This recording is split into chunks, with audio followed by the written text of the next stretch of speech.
ஒருவரும் திறக்கக்கூடாதபடிக்கு பூட்டுகிறவரும் ஒருவரும் பூட்டக்கூடாதபடிக்கு திறக்கிறவரும் ஆகிய சர்வ வல்லமையுள்ள தேவன். ஆமென்.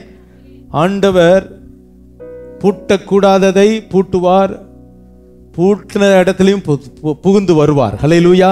ஏனென்றால் அவரை குறித்து வேதம் சொல்லுகிறது, அவர் சர்வ வல்லமையுள்ள தேவன். சொல்லுங்க பார்க்கலாம் எல்லாரும் சத்தமா, சர்வ வல்லவர் என்று சொல்லுங்க பார்க்கலாம். சர்வ வல்லவர், ஆல்மைட்டி காட். நம்முடைய தேவன், நாம் ஆராதிக்கிற தேவன் சர்வ வல்லவர். ஆமென். அந்த அடிப்படையிலே இன்றைக்கு நான் உங்களோடு கூட தேவனிடத்தில் காத்திருந்த பொழுது கர்த்தர் கொடுத்த வார்த்தைகளை உங்களோடு கூட பகிர்ந்து கொள்கிறேன். கடந்து செல்வோம். யோவான் எழுதின சுவிசேஷம் 20ஆம் அதிகாரம் 19ஆம் வசனம், ஒருவர் 26ஆம் வசனம். 19, 26. யோவான் 20. வாரத்தின் முதல் நாளாகிய அன்றைய தினம் சாயங்கால வேளையிலே, அன்றைய தினத்தின் சாயங்கால வேளையிலே சீஷர்கள் கூடியிருந்த இடத்தில் யூதர்களுக்கு பயந்ததினால் கதவுகள் பூட்டி இருக்கையில் இயேசு வந்து நடுவே நின்று உங்களுக்கு சமாதானம் என்றார். 26ஆம் வசனம். மறுபடியும் 8 நாளைக்கு பின்பு அவருடைய சீஷர்கள் வீட்டுக்குள்ளே இருந்தார்கள். தோமாவும் அவர்களோடு கூட இருந்தான். கதவுகள் பூட்டப்பட்டிருந்தது. அப்பொழுது இயேசு வந்து நடுவே நின்று உங்களுக்கு சமாதானம் என்றார். இந்த நாளின் செய்தி என்ன? பூட்டப்பட்டிருக்கிற வீட்டுக்குள்ளாய் இயேசு கடந்து வருகிறவர். ஆமென். ஹல்லேலூயா. உங்களால பூட்ட தான் முடியும். பூட்டி ரொம்ப யாரும் பார்க்க முடியாதபடிக்கு நீங்க பூட்டிட்டு உள்ள உட்காரலாம். நீங்க பூட்டியே இருந்தாலும் கூட உங்க வீட்டுக்குள்ள ஆண்டவர் வந்து உட்கார முடியும். ஹல்லேலூயா. இன்றைக்கு கர்த்தர் எனக்கு கொடுக்கிற வார்த்தை அதுதான். பூட்டப்பட்டிருந்த வீட்டிற்குள் இயேசு உள்ளே வந்தார். கதவெல்லாம் என்ன பண்ணல? கதவெல்லாம் திறக்க வேண்டிய அவசியம் இல்லை. அதனால தான் நான் முதலே சொன்னேன், அவர் யார்? சர்வ வல்லமை உள்ளவர். இன்னைக்கு நிறைய பேருடைய இருதயம் இயேசுவுக்கு இடம் கொடாம அப்படியே பூட்டி வச்சிருக்கீங்க. சர்ச்சுக்கு வராமல் அப்படியே பூட்டி வச்சிருப்பீங்க. பண்டிகை நாட்களில் மாத்திரம்தான் வரணும்னு, மற்ற நாளில் நான் வரவே மாட்டேன்னு உங்கள் இருதயத்தை பூட்டி இருக்கலாம். இன்னைக்கு உங்கள் இருதயத்தை கூட கர்த்தர் திறந்து உள்ள வந்துடுவார். ஹல்லேலூயா. நீங்க நினைக்கிறீங்களா? நீங்க பூட்ட தான் முடியும், ஆனா பூட்டப்பட்ட வீட்டுக்குள் என் ஆண்டவர் உள்ளே வந்து நிற்க முடியும். ஹல்லேலூயா. காரணம் என்ன? அவர் சர்வ வல்லமையுள்ளவர். ஆதியாகமம் 17ஆம் அதிகாரம் 1ஆம் வசனம் நாம் வாசிக்கும் பொழுது, ஆபிரகாம் 99 வயதான போது கர்த்தர் ஆபிரகாமுக்கு தரிசனமாகி, நான் சர்வ வல்லமையுள்ள தேவன். ஆபிரகாமுக்கு ஆண்டவர் தரிசனமாகி நான் சர்வ குறித்து அவர் என்ன சொல்கிறார்? நான் சர்வ வல்லமையுள்ள தேவன். ஹல்லேலூயா. ஹல்லேலூயா சொல்லுங்க. ஆமென். ஆண்டவர் யார்? சர்வ வல்லமையுள்ள தேவன். ஆதியாகமம் 28ஆம் அதிகாரம் 3ஆம் வசனம். 28ஆம் அதிகாரம் 3ஆம் வசனம். சர்வ வல்லமையுள்ள தேவன் உன்னை ஆசீர்வதிப்பார். ஹல்லேலூயா. ஆண்டவர் ஆபிரகாமுக்கு சொல்லும் பொழுது சர்வ வல்லமையுள்ள தேவன் என்று சொல்கிறார். இங்கு ஈசாக்கை பார்த்து சொல்லும் பொழுது சர்வ வல்லமையுள்ள தேவன் உன்னை என்ன செய்கிறார்? ஆசீர்வதிக்கிறார் என்று சொல்லுகிறதை பார்க்கிறோம். ஆதியாகமம் 38:11. சேலாவும் அவன் சகோதரர் செத்தது போல சாவான் என்று அஞ்சி தன் மருமகளாகிய தாமரை நோக்கி 35:11. ஆதியாகமம் 35. பின்னும் தேவன் அவனை நோக்கி, நான் சர்வ வல்லமையுள்ள தேவன். யாக்கோபை பார்த்து ஆண்டவர் சொல்லுகிறார். ஆபிரகாமை பார்த்து சர்வ வல்லமையுள்ள தேவன் என்று சொன்னார். ஈசாக்கை பார்த்து சர்வ வல்லமையுள்ள தேவன் உன்னை ஆசீர்வதிப்பார் என்று சொல்கிறார். 35ஆம் அதிகாரத்திலே யாக்கோபை பார்த்து, நான் சர்வ வல்லமையுள்ள தேவன், நீ பழுகி பெருகுவாய். ஹல்லேலூயா. இப்ப இந்த வசனங்களிலே நீங்கள் என்ன பார்க்கிறீர்கள் என்றால், சர்வ வல்லமையுள்ள தேவன் நம்மை ஆசீர்வதிக்கிறார். சர்வ வல்லமையுள்ள தேவன் நம்மை பழுகி பெருக பண்ணுகிறார். ஒரு ஹல்லேலூயா சொல்லுமா? இந்த ஆலயத்தின் தலைவர் யார்? இந்த கல்லின் மேல் என் சபையை கட்டுவேன், பாதாளத்தின் வாசல் அதை மேற்கொள்வதில்லை. காரணம், சபையின் தலைவர் யார்? இயேசு. ஹல்லேலூயா. இயேசு கிறிஸ்து இந்த சபையின் தலைவராய் இருக்கிறபடினால் இது பழுகி பெருகி கொண்டிருக்கிறது, ஆசீர்வதிக்கப்பட்டு கொண்டிருக்கிறது. நம்புறவங்க கை தட்டி அல்லேலூயா சொல்லுங்கப்பா. ஆமென். உண்மைதானே? இயேசு சர்வ வல்லமையுள்ள தேவனாய் இருக்கிறபடினால் தான் நம்மை பழுகி பெருக பண்ணுகிறார், நம்மை ஆசீர்வதிக்கிறார். ஒரே ஒரு வசனத்தை வாசிப்போம். வெளிப்படுத்தின விசேஷம் 1ஆம் அதிகாரம் 8ஆம் வசனம். வெளிப்படுத்தின விசேஷம் 1ஆம் அதிகாரம் 8ஆம் வசனம். இருக்கிறவரும் இருந்தவரும் வருகிறவருமாகிய சர்வ வல்லமையுள்ள கர்த்தர். இங்கு தான் ஆண்டவர் தம்மை எப்படி வெளிப்படுத்துகிறார்? இருக்கிறவர், இருந்தவர், வருகிறவருமாகிய சர்வ வல்லமையுள்ள கர்த்தர். ஒரு அல்லேலூயா சொல்லுமா? ஆமென். இந்த சர்வ வல்லமையுள்ள தேவன் தான் இன்றைக்கு பூட்டப்பட்ட கதவுகளின் நடுவே வந்து நிற்கிறார். ஏன் இந்த கதவுகள் பூட்டப்பட்டு இருக்கிறது? இயேசு உயிர்த்தெழுந்த அன்று காலையிலேயே சில சகோதரிகள் கல்லறைக்கு போய் இயேசுவுக்கு பரிமள தைலம், சரீரத்திற்கு பரிமள தைலம் பூசலாம் என்று போனார்கள். ஆனால் அங்கு போனால் அங்கு இயேசுவை வைத்திருந்த அந்த கல்லறை, அந்த கல் புரட்டப்பட்டு திறந்த கல்லறையாய் இருக்கிறது. ரலிலே சொல்லுங்க பார்க்கலாம். இயேசு கிறிஸ்துவின் உயிர்த்தெழுதல் கட்டுக்கதை அல்ல, கற்பனை அல்ல, சரித்திரம்.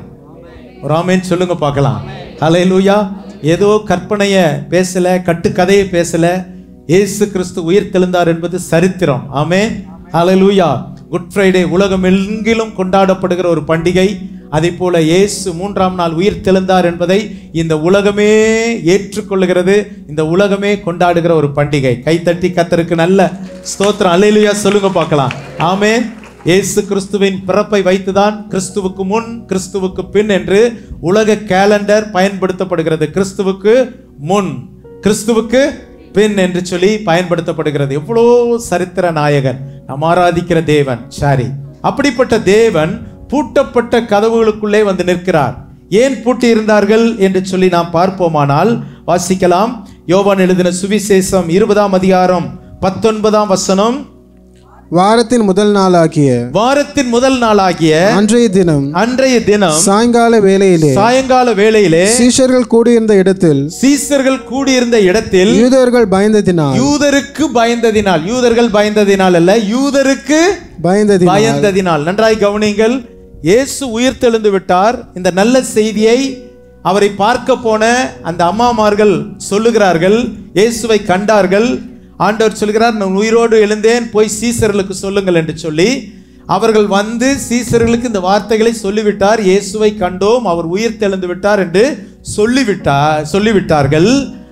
ஆனாலும் இந்த யூதர்களுக்கு இந்த சீசர்கள் பயந்தார்கள்.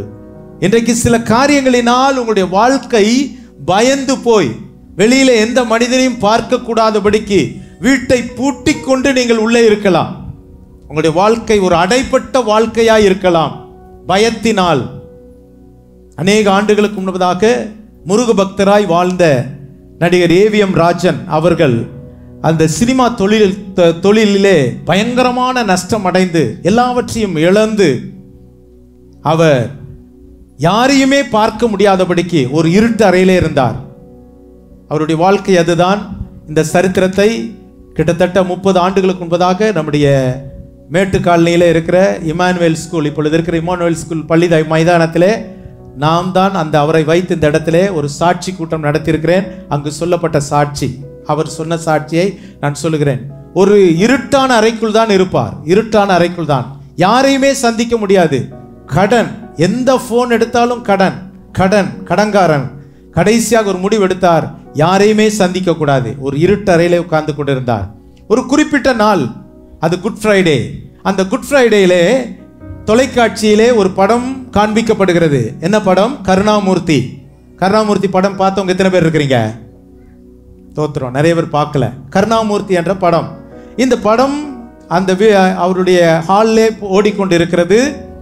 அந்த நாட்களிலே இப்பொழுது இருக்கிறதை போல எல்இடி டிவி அல்ல, கலர் டிவியும் இல்லை, பிளாக் அண்ட் ஒயிட் தான். பிளாக் அண்ட் ஒயிட் டிவியிலே அவருடைய மகள் பேர் தெரியுமா? மகாலட்சுமி. அவர்கள் பார்த்து கொண்டு இருக்கிறார்கள். பார்த்து கொண்டு இருக்கும் பொழுது இவர் இருட்டு அறையில உட்கார்ந்து கொண்டு இருக்கிறார். அப்பா அவரிடத்திலே சொல்லுகிறார், அப்பா இருட்டு அறையிலேயே இருக்கிறீங்களே, வந்து இந்த சாமி படம் தான் போடுறாங்க, அதை கொஞ்சம் பாருங்க அப்படின்னு சொல்லி கேட்டுக்கொண்டதற்காக அவர் வந்து உட்காருகிறார். உட்கார்ந்து அந்த அம்மா அவர் பார்த்து கொண்டே இருக்கிறார். இயேசு கிறிஸ்துவின் சிலுவையின் காட்சி வருகிறது. அந்த சிலுவையின் காட்சி வரும்பொழுது, இதெல்லாம் அவர் இந்த மனப்பாக்கத்தில் சொன்ன சாட்சி, பொய்யல்ல. சிலுவையின் காட்சி வரும்பொழுது பிளாக் அண்ட் டிவியில சிலுவையின் காட்சி வரும்பொழுது ரத்தம் என்ன கலர்ல வரணும்? என்ன கலர்ல வரணும்? கருப்பு கலர்ல தான் வரணும். ஆனால் அவர் பார்த்து கொண்டு இருக்கும் பொழுது அவருடைய அந்த பிளாக் அண்ட் ஒயிட் டிவியில அந்த இயேசு கிறிஸ்துவின் ரத்தம் சிவப்பு கலரிலே தோன்றியது. அவர் உற்று பார்க்கிறார், என்ன நடக்கிறது? அவர் பார்க்கிறார், இயேசு அவரை தொட ஆரம்பித்தார். இயேசு அவரை தொட்டார், இயேசுவுக்கு தன் வாழ்க்கையை ஒப்பு கொடுத்தார். கர்த்தருக்கு மகிமை உண்டாவதாக. அடுத்த நாளிலிருந்து அவருக்கு வருகிற ஃபோன் காலை அது முதல் அவர் எடுத்து பேச ஆரம்பிக்கிறார். எந்தெந்த ஃபைனான்சியர் எல்லாம் அவரை மிரட்டி திட்டி ஃபோன் பண்ணினார்கள், அவர் சொல்லுகிற ஃபோன் என்னவென்றால், ஏ ராஜன், நீ நான் என்கிட்ட வாங்கின பணத்தை விட நீ கொடுத்துட்ட, ஆகவே நீ பணம் கொடுக்க வேண்டாம், கொடுக்க வேண்டாம். அவருடைய கடன்கள் மறைந்தது. அவர் இயேசுவின் அடிமை என்று தன்னை அழைத்து இன்று வரை அவர் ஊழியம் செய்து கொண்டு இருக்கிறார். கரங்களை தட்டி கர்த்தருக்கு நன்றி சொல்வோம். ஹல்லேலூயா. இந்த காலவெளியிலே நான் சொல்லுகிறேன், உங்களுடைய வாழ்க்கையிலே நீங்கள் ஏதோ ஒரு காரியத்தை நிமித்தமாய், ஒரு நிந்தை நிமித்தமாய், ஒரு சூழ்நிலை நிமித்தமாய், பொருளாதார நெருக்கடி நிமித்தமாய் நீங்கள் பயந்து மனிதர்களை சந்திக்க பயந்து வந்திருக்கலாம். இன்றைக்கு பயந்து கதவை பூட்டி இருக்கிற உங்களுடைய வாழ்க்கையில இயேசு பிரவேசிக்க போகிறார். ஹல்லேலூயா. எத்தனை பேர் நம்புறீங்க? ஹல்லேலூயா. அவர்கள் பயந்ததினால் கதவை பூட்டி இருந்தார்கள். இரண்டாவது, அவர்கள் கதவை பூட்டி இருக்க காரணம் என்ன? யோவான் எழுதின சுவிசேஷம் 20ஆம் அதிகாரம் 27ஆம் வசனம். முன்பு அவர் தோமாவை நோக்கி, நீ உன் விரலை இங்கே நீட்டி என் கைகளை பார், உன் கையை நீட்டு என் விழாவிலே போடு, அவிசுவாசியா இராமல் விசுவாசியா இரு என்றார். பாருங்கள், இரண்டாவது, அவர்கள் கதவை பூட்டினதற்கு காரணம் சந்தேகம். வாசிப்போம். லூக்கா எழுதின சுவிசேஷம் 24ஆம் அதிகாரம் 11ஆம் வசனத்தை வாசிங்கள். லூக்கா 24:11. இவர்களுடைய வார்த்தைகள் அவர்களுக்கு வீண் பேச்சாக தோன்றினது. இயேசு உயிர்த்தெழுந்தார் என்ற வார்த்தை கேட்ட சீசர்களுக்கு எப்படி காணப்பட்டதாம்? வீண் பேச்சாக காணப்பட்டதாம். மார்க் எழுதின சுவிசேஷம் 16ஆம் அதிகாரம் 11ஆம் வசனம். மார்க் 16:11. அவர் உயிரோடு இருக்கிறார் என்றும் அவர்களுக்கு காணப்பட்டார் என்றும் அவர்கள் கேட்ட பொழுது நம்பவில்லை. அப்போ அவங்களுக்குள்ளாய் இருந்தது ஒரு சந்தேகம். சந்தேகத்து நிமித்தம் கதவை என்ன பண்ணிட்டாங்க? பூட்டிட்டாங்க. ஆண்டவர்லாம் உயிர் தெளிந்திருக்க மாட்டாரு. அம்மாமார் காலையில ஏதோ கற்பனையில வந்து நம்மகிட்ட கதை சொல்றாங்க, நம்புறதே இல்லை. சந்தேகம் நம் கதவை பூட்ட வைக்கிறது. நன்றாய் கவனிங்கள். இன்றைக்கு குடும்பங்களுக்குள்ள நடக்கிற பிரச்சனை என்ன தெரியுமா? குடும்பம் திறந்திருக்க வேண்டிய வீடு, சந்தோஷமாய் இருக்க வேண்டிய வீடு, சந்தோஷமாய் இருக்க வேண்டிய குடும்ப வாழ்க்கை பூட்டப்பட்டதற்கு காரணம் என்ன தெரியுமா? சந்தேகம். கணவன் மேல சந்தேகம், மனைவி மேல சந்தேகம். சந்தேகத்து நிமித்தம் அவருடைய கதவு பூட்டப்பட்டு இருந்தது. இன்றைக்கு உங்களுடைய குடும்ப வாழ்க்கையிலே ஏதோ ஒரு சந்தேகத்தினால் உங்களுடைய வாழ்க்கையின் சந்தோஷம் பூட்டப்பட்டு இருக்கிறதா? உங்களுடைய குடும்பத்தின் சந்தோஷம் பூட்டப்பட்டு இருக்கிறதா? இன்றைக்கு உங்கள் பூட்டப்பட்ட உங்கள் வீட்டிற்குள் இயேசு உள்ளே வரப்போகிறார். ஹல்லேலூயா. அப்படின்னா நம்ம முதலாவது என்ன பண்ணக்கூடாதுன்னா, பயப்படக்கூடாது. ரெண்டாவது என்ன பண்ணக்கூடாது? சந்தேகப்படக்கூடாது. பக்கத்தில் உள்ளவங்களை பார்த்து சொல்லுங்க பார்க்கலாம். பயப்படாத. ரெண்டாவது சந்தேகப்படாத. ஆமென். சும்மா எப்போ பார்த்தாலும் சந்தேகம். இந்த சந்தேகங்கிற ஒரு பேய் வீட்டுக்குள்ள வந்துச்சுனாலே அவ்வளோதான், வீடு என்னது? காலி. ஒருவரை ஒருவர் நாம் நம்ப வேண்டும். ஆரோக்கியமான குடும்ப வாழ்க்கைக்கு கணவன் மனைவியை நம்ப வேண்டும், மனைவி கணவனை நம்ப வேண்டும். ஆமென். ஹல்லேலூயா. இன்றைக்கு அந்த சந்தேகத்தை தூக்கி போட்டுருங்க. ஹல்லேலூயா. இந்த சீசர்களுக்கு இயேசு உயிர்த்தெழுந்தார்ங்கிற செய்தியை வந்து சொன்ன பிறகு கூட வீண் பேச்சா தோணுச்சு, சந்தேகமா நினைச்சாங்க. அதனால கடைசி என்ன செய்தாங்கன்னா, கதவை பூட்டிட்டு உள்ள உட்காந்துட்டாங்க. நீங்க கதவை பூட்டிட்டு உள்ள உட்காந்துட்டா ஆண்டவர் வர மாட்டாரா? உங்களை தேடி வருகிற ஆண்டவர். ஹல்லேலூயா. எனக்கு மறுபடியும் இந்த வார்த்தை வந்து கொண்டே இருந்தது. பூட்டப்பட்ட வீட்டிற்குள் இயேசு பிரவேசித்தார். ஹல்லேலூயா. இருக்க பூட்டிட்டு இருக்கிறீங்களா? சிலர் இருதயத்தை பூட்டி இருப்பாங்க. நான் ஒப்பு கொடுக்கவே மாட்டேன். ஒப்பு கொடுக்கவே மாட்டேன். ஆண்டவர் உங்களை தொடுகிற நாள் இன்றைக்கு, உங்களுடைய உள்ளத்தை தொடுகிற நாள், உங்கள் இருதயத்தை தொடுகிற நாள். அல்லேலூயா. இன்றைக்கு இயேசு நீங்க சொல்லாட்டால் கூட சில வேளை உங்க வீட்டுக்குள்ள வந்துடுவாரு. ஆமென். நம்புறீங்களா? கடினப்படுத்தக்கூடாது, இருதயத்தை கடினப்படுத்தக்கூடாது. ஆண்டவர் உள்ள வந்துடுவார். சரி, இப்போ ஆண்டவர் உள்ளே வந்தால், நேரம் இல்லை, ஆண்டவர் உள்ள வந்தால் என்னென்ன நடக்கும் சுருக்கமாய் நான் சொல்லி முடிக்கிறேன். ஆண்டவர் உள்ளே வந்தால் முதலாவது மத்தேயு எழுதின சுவிசேஷம் 28ஆம் அதிகாரம் 10ஆம் வசனம். மத்தேயு 28:10. அப்பொழுது இயேசு அவர்களை நோக்கி பயப்படாதிருங்கள், நீங்கள் போய். சரி, கவனிங்கள். அவர்கள் யூதருக்கு பயந்ததினால் வீட்டுக்குள் என்ன செய்தாங்க? கதவு பூட்டிட்டு உள்ள இருந்தாங்க. இப்போ ஆண்டவர் முதல்ல என்ன சொல்லுகிறார்? உயிர்த்தெழுந்த ஆண்டவர் சொல்லுகிற வார்த்தை என்னது? எல்லாரும் சொல்லுங்க, பயப்படாதிருங்கள். ஹல்லேலூயா, ஆமென். இன்றைக்கு எந்த சூழ்நிலையில நீங்க வந்திருக்கீங்கன்னு எனக்கு தெரியாது. உங்க வீட்டை பூட்டினது போல மிகுந்த கவலையோட நீங்க வந்திருக்கலாம், பயத்தோட உட்கார்ந்துருக்கலாம், என்ன நடக்குமோ அப்படின்னு நீங்க நினைக்கலாம். ஒன்றை கவனித்துக் கொள்ளுங்கள், நம்முடைய ஆண்டவர் உயிரோடு கூட இருக்கிறார். ஹல்லேலூயா. ஆகவே நாம் பயப்பட வேண்டிய அவசியம் இல்லை. ஆமென். பக்கத்தில் உங்க கையை பிடிச்சு சொல்லுங்க பார்க்கலாம், பயப்படாதேன்னு சொல்லுங்க பார்க்கலாம். கர்த்தர் உயிரோடு இருக்கிறார். சொல்லுங்க, கொஞ்சம் நல்லா சொல்லுங்க பார்க்கலாம். கர்த்தர் எப்படி இருக்கிறார்? அப்பா உயிரோடு இருக்கிறது, என்னங்க கவலை, என்னங்க பயம்? ஆமென். ஹல்லேலூயா. ஒருவேளை தகப்பனை இழந்தவர்களுக்கு யார் தகப்பன்? கர்த்தர் தகப்பன். ஹல்லேலூயா. திக்கற்றவர்களுக்கு அவர் தகப்பன். தகப்பன் இல்லை நீங்க நினைக்கிறீங்களா? அவர் உங்க அப்பா விட அவர் அந்த அப்பா அதிகமா பார்ப்பாரு. அவர் பரம தகப்பன். ஆமென். கவலையே படக்கூடாது, பயப்படவே பயப்படாதீர்கள்.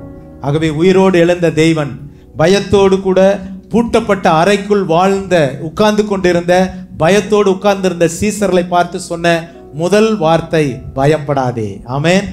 எதத்திலே பயப்படாதேன்னு கர்த்தர் பல முறை பொதுவாக சொல்லுவாங்க. எத்தனை முறை இருக்குன்னு சொல்லுவாங்க?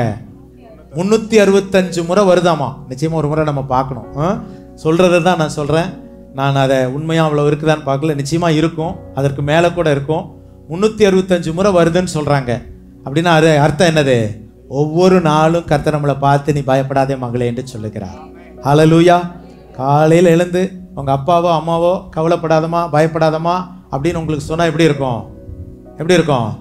ஒரு ஆறுதலாக இருக்கும். ராமேன்னு சொல்லுங்க பார்க்கலாம். அவங்க சொல்லாட்டாலும் உங்களை பார்த்து பயப்படாதேன்னு சொல்கிற ஒரு ஆண்டவர் நம்முடைய ஆண்டவர். ஹல்லேலூயா. ஆகவே பூட்டப்பட்ட அறைக்குள் இருந்தவர்களுடைய பயத்தை இயேசு நீக்கினார். ஆமென். இரண்டாவதாக ஆண்டவர் எதை செய்தார்? இரண்டாவது என்ன இருந்தது? பூட்டப்பட்டவர்கள் என்ன எப்படி இருந்தாங்க? எப்படி இருந்தாங்க?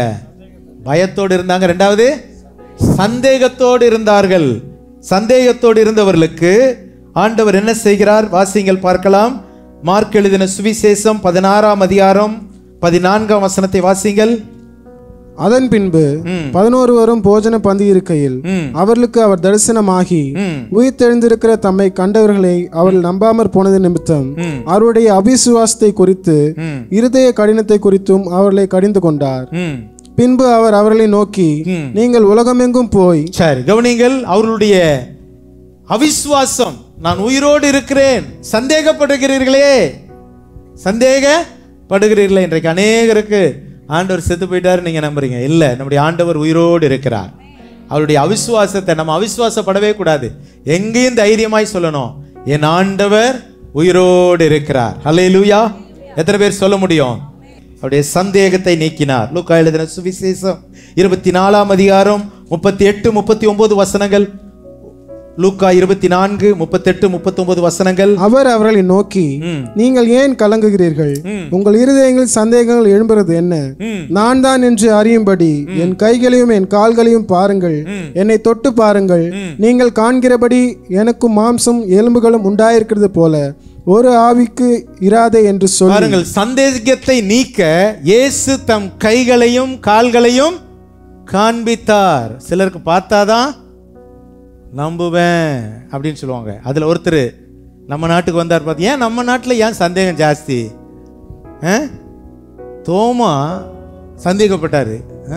எல்லாரும் சொல்கிறாங்க நாங்கள் பார்த்துட்டோன்னு. நான் ஒரு கையில் என்ன பண்ணுவேன், என் விரலை போட்டு, ஏன்னா அந்த கையில் தான் என்ன அடிச்சது, ஆணி அடிச்சது, அது காயம் இருந்தால் தான் ஒரு இயேசு அப்படின்னு. ரைட்டுப்பா, நீ இப்போது இந்தியாவில் தான் நிறைய பேர் சந்தேகம். புருஷன் வேலைக்கு போனால் சந்தேகம், மனைவி வேலைக்கு போனால் சந்தேகம், அப்படியே வீட்டுக்கு வேலைக்கு போகிறது போது இப்போ பொண்டாட்டியை வீட்டில் பீரோவில் பூட்டி வச்சுட்டு போவாங்க. நீ நேராக எங்கே போயிரு, இந்தியாவுக்கு போய் நம்ம அனுப்பிட்டாரு. வெளியிலே சொல்லுங்க பார்க்கலாம், கவனிங்க. ஆமேன், ஹல்லேலூயா. ஆண்டவர் சந்தேகப்படுகிறவர்களுடைய சந்தேகத்தை தீர்க்க தம்முடைய கைகளையும் கால்களையும் காண்பித்தார். இப்போமா அது நம்புறீங்களா? எத்தனை பேர் நம்புறீங்க? நம்மளாம் அதை விட ஜாஸ்தி காணாமல் அவரை விசுவாசிக்கிறோம். ஹல்லேலூயா. அதனால தான் ஆண்டவர் சொன்னார், கண்டு விசுவாசிக்கிறவர்களை விட காணாமல் விசுவாசிக்கிறவர்கள் பாக்கியவான்கள். இந்த பகுதியில் இங்கே இருக்கிற எல்லாரும், நம்ம எல்லாருமே நம்மளே சொல்லுவோம், நாங்களாம் பாக்கியவான்கள். என் இயேசுவை நாங்கள் பார்க்கல, ஆனால் நான் அவரை விசுவாசிக்கிறேன். ஹல்லேலூயா. ஆகவே பூட்டப்பட்ட வீட்டுக்குள் கடந்து வந்த இயேசு பயத்தை நீக்கினார். இரண்டாவது என்னது சொல்லுங்க? சந்தேகத்தை நீக்கினார். இன்றைக்கு உங்க வீட்டில் இருக்கிற சந்தேகம் போயிடும். ராமேன் சொல்லுங்க பார்க்கலாம். சந்தேகப்படுறவங்க யாராவது இருக்கிறீங்களா? இன்னைக்கு சந்தேக பிசாசு ஓடிடணும். இயேசு உள்ள வந்துட்டாரு. நீங்களே வேண்டான்னு சொன்னாலும் உள்ள இயேசு வந்துட்டாரு. ஒரு அல்லேலூயா சொல்லுவோமா? மூணாவது, பூட்டப்பட்ட வீட்டிற்குள் இயேசு வந்து எதை கொடுத்தார்? யோவான் எழுதின சுவிசேஷம் 20ஆம் அதிகாரம் 20ஆம் வசனம். யோவான் 20:20 சொல்லி தம்முடைய கைகளையும் விலாவையும் அவர்களுக்கு காண்பித்தார். சீஷர்கள் கர்த்தரை கண்டு சந்தோஷப்பட்டார்கள். என்ன கிடைத்தது? பூட்டப்பட்ட வீட்டிற்குள் இயேசு வந்தார். என்ன கிடைத்தது? பயம் நீங்கியது, சந்தேகம் நீங்கியது. சந்தேகம் நீங்கிட்டா என்ன வந்துடும்? கவனிக்கிறீங்களா? சந்தேகம் போயிடுச்சுன்னா என்ன வந்துடும்? அப்போ சந்தேகம் வந்துச்சுன்னா என்ன போயிடும்? ஒன்று திஸ் ஆர் தட்டு. சந்தேகம் இருந்துச்சுன்னா சந்தோஷம் போயிடும். சந்தோஷம் வந்துருச்சுன்னா சந்தேகம் போயிடும். புரியுதா உங்களுக்கு? புரியுதா? கவனிக்கிறீங்களா? ஏன் சில வீட்டில் சந்தோஷமே இல்லை? என்ன இருக்குது? சந்தேகம் இருக்குது. ஏன் சில வீட்டில் சந்தோஷம் இருந்துகிட்டே இருக்குது? அங்கே என்ன இல்லை? சந்தேகம் இல்லை. இதுதான் மேட்ரு. ஹல்லேலூயா. கணவர் எங்கே இருந்தாலும் சரி, மனைவி எங்கே இருந்தாலும் சரி, சந்தேகம்னு வராமல் சந்தோஷத்திற்கு இடம் கொடுங்க. இயேசு வந்த வீட்டில் சந்தோஷமே. ஆமேன். இயேசு வீட்டுக்குள்ள வந்துட்டா சந்தோஷம். நம்புறவங்க ஒரு அல்லேலூயா சொல்லுங்க பார்க்கலாம். இன்னைக்கெல்லாம் நம்ம வீட்டுக்கு வந்ததுனால தான் நம்ம சந்தோஷமா இருக்கிறோம். ஹல்லேலூயா. வேதம் சொல்லுகிறது சங்கீதத்திலே, அவர்களுக்கு தானியமும் திராட்சை ரசமும் பெருகி இருக்கிற காலத்தின் சந்தோஷத்தை பார்க்கலாம் அதிக சந்தோஷத்தை எனக்கு தந்தார். ஹல்லேலூயா. சோறு இருந்தாலும் கூட, தண்ணி, எண்ணெய், ஜூஸ் எல்லாம் இருந்தாலும் கூட, அதை விட ஒரு சந்தோஷம் என்ன தெரியுமா? ரட்சிப்பின் சந்தோஷம். இயேசு என்னை ரட்சித்தார். ஹல்லேலூயா. ஆகவே அந்த வீட்டிற்குள் சந்தோஷம் வந்தது. அவர்கள் எல்லாரும் சந்தோஷத்தை அடைந்தார்கள். 3 குறிப்புகளை சொன்னேன். பயத்தை நீக்கினார், சந்தேகத்தை நீக்கினார், சந்தோஷத்தை தந்தார். ஹல்லேலூயா சொல்லுங்க பார்க்கலாம். பூட்டப்பட்ட வீட்டிற்குள் இயேசு வந்து, பூட்டப்பட்ட வீட்டிற்குள் இயேசு வந்து பயத்தை நீக்கினார், சந்தேகத்தை நீக்கினார், சந்தோஷத்தை தந்தார். மாறாக ஒரு வார்த்தை சொன்னார். அந்த வசனத்தை நீங்கள் வாசித்தால், உங்களுக்கு சமாதானம். ராமேன் சொல்லுங்க பார்க்கலாம். உங்களுக்கு சமாதானம். மறுபடியும் இந்த வசனத்தை வாசிங்க. யோவான் எழுதின சுவிசேஷம் 20ஆம் அதிகாரம் 19ஆம் வசனம் அல்லது 26ஆம் வசனம்.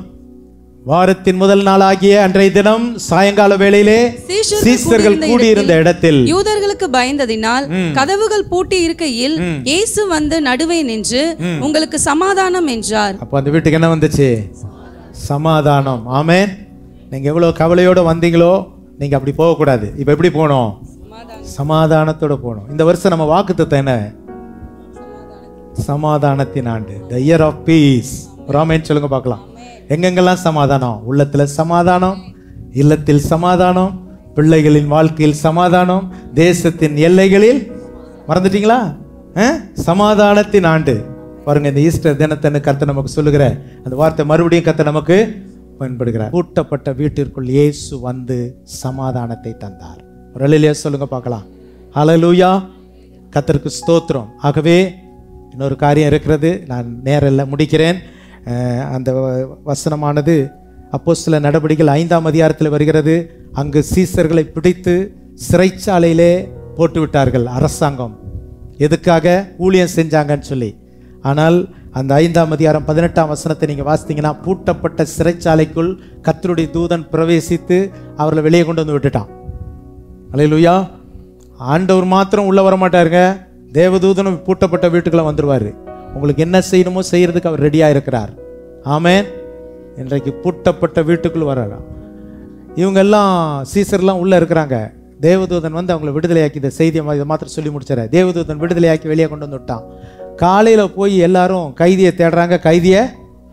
கைதியை காணோம். எங்கடா இது? நேற்று தானே இவங்களை அடித்து தூக்கி உள்ளே போட்டோமே, ஒருத்தனையும் காணோமே அப்படின்னு ஒரே பயம். கைதி காணலைன்னா அந்த போலீஸுடைய வாழ்க்கையே அவ்வளோதான், காவல் சேவருடைய வாழ்க்கையே போச்சு. அவங்களுக்கு ஏதாவது கேஸ் ஆயிடுவாங்க. பயந்து கலங்கி என்னடா செய்யன்னு யோசிச்சுட்டு இருக்கான். பார்த்தா ஒருத்தன் அவசரமாக ஓடி வரான். என்னப்பா ஓடி வரேன்னு? நீங்கள் நேற்று ஜெயிலில் போட்ட அத்தனை பேர் ரோட்டில் நின்று பிரசவம் பண்ணி கொண்டு இருக்கிறாங்கன்னு. ஒரு அல்லேலூயா சொல்லுங்க பார்க்கலாம். அல்லேலூயா. ரொம்ப சோகமாக அல்லேலூயா சொல்கிறீங்களே. ஆமே. ஏன் நீங்கள் தூக்கி அடித்து உள்ளே போட்டீங்க, அவங்க ரோட்டில் நின்று பிரசவம் பண்ணுறாங்க. ஓவர் நைட்டில் கொஞ்ச நேரத்துக்குள்ளே கைதியாக பூட்டப்பட்ட சிறைச்சாலைக்குள்ளே இருக்கிற சீசர்களை கர்த்தர் வெளியே கொண்டு வந்து விட்டு செய்தி கொடுக்க வச்சார். ஒரு ஆமேன்னு சொல்லுங்க பார்க்கலாம். அது என்னுடைய அர்த்தம் என்ன தெரியுங்களா? பூட்டப்பட்ட உங்களுடைய வாழ்க்கைக்குள் இயேசு உள்ளே வந்து விடுவார். ஆமென். மனுஷனால பூட்ட தான் முடியும், ஆனால் ஆண்டவரால் பூட்டப்பட்டதை திறக்க முடியும், உள்ளே பிரவேசிக்க முடியும். ஆமென்.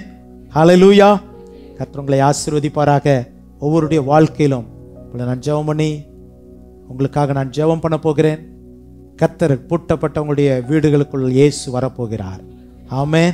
ஹல்லேலூயா. உங்களுடைய வீட்டின் சந்தேகங்கள் மாறுகிறது, உங்களுடைய பயம் மாறுகிறது, உங்களுடைய துக்கம் சந்தோஷமாய் மாறப்போகிறது. ஹல்லேலூயா. இதுவரை உங்களுடைய வீடு துக்க வீடாய் இருக்கலாம். இன்றைக்கு பூட்டப்பட்ட வீட்டுக்குள் இயேசு வந்து சந்தோஷத்தின் வீடாய் மாற்றப் போகிறார். கண்களை மூடி ஜெபிப்போமா? நான் ஜெபம் பண்ணி முடித்த பிறகு பேராயர் ஐயா ஆசீர்வாதம் கூறுவார்கள். ஆகவே முதலாவது ஜெபிப்போம். கண்களை மூடி ஒரு நிமிஷம் உணர்ந்து பாருங்க. ஆண்டவர், ஆமாண்டவரே, நான் பயந்து போய் எதோ எனக்கு பயமா வருது, எதமாவது நடந்துருமோ, என் குடும்பத்தில் என் வீட்டில் ஏதாவது நடந்துருமோன்னு பயமா இருக்குதுங்க.